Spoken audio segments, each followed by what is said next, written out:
Lights, Camera, McCarthy. And this morning, we are talking turtles and bears. We're covering all the bases. All the animals you didn't know you needed to know about. Teenage Mutant Ninja Turtles Mutant Mayhem is in theaters now. It's an animated reboot of the 80s hit, and it co-stars Ayo Edebiri as a human friend, April O'Neil.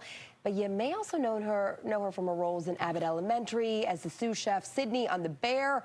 And before Kevin left for vacation, he got the chance to sit down with the actress to talk about her roles in both. Take a look. Nobody's ever seen his face. Why? Because he kills everyone who does. Whoa. Cool. No, not cool.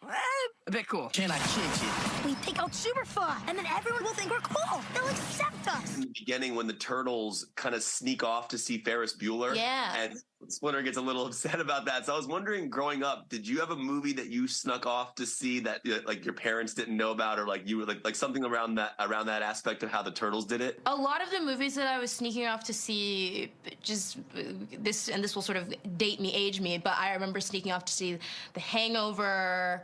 Yeah, a lot of like the Seth Rogen like comedy, like Superbad for sure. Like I was sneaking off to see a lot of that stuff and feeling very edgy and cool because I was. So you were baby turtles who made contact with mystery goo. Well, we prefer the term ooze, but yeah. It's like more like, it's just nicer. It rolls off the tongue better, yeah. Ooze. It's nice, right? It's ooze. One of the things I love about animation and voice work, especially in this sense, is all four of the lead characters, like the turtles themselves, were actually voicing together at the same time, which is really kind of a cool thing. Yes. Did you get to go in the booth with them to do those scenes? I did, yeah. I did for some of them, and it was so exciting. Even as much voiceover work as I've done a lot of that solo, and like sometimes over Zoom even. So I got really used to responding and doing improv to somebody in my ear. And so it was really exciting to get to do it with the boys, and also to see their dynamic and the way that their senses of humor all bounce off of each other. They really were so funny. But also I was saying to like Seth and Jeff, I was like, this does remind me of being a teenage girl and just being around boys who are making jokes.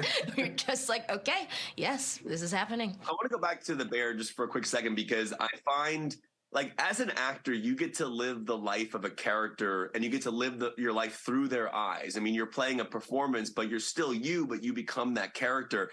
With The Bear specifically, like with the intensity of that show, I'm just curious on the other side of production, as you sit here right now, like how that character has given you different life perspective. Do you find that you've taken anything, because you've played that character for a bit now, and I just wonder kind of what she's given you. Yeah, I mean, well, she's definitely given me knife safety skills, and I feel a lot more confident in the kitchen. I love whipping up like a dinner and being like, oh, what this isn't impressive, but it is. But I mean, I really love Sydney's drive and her tenacity. I think sometimes she can be a bit clumsy about it, but I think that's kind of what I love about her, is that she's so driven and just wanting to make this dream of hers happen, that she's like, if I make a mistake, we'll fix it. We'll fix it after I make the mistake. Like, we just have to keep going and trying, and I really respect that and admire that in her.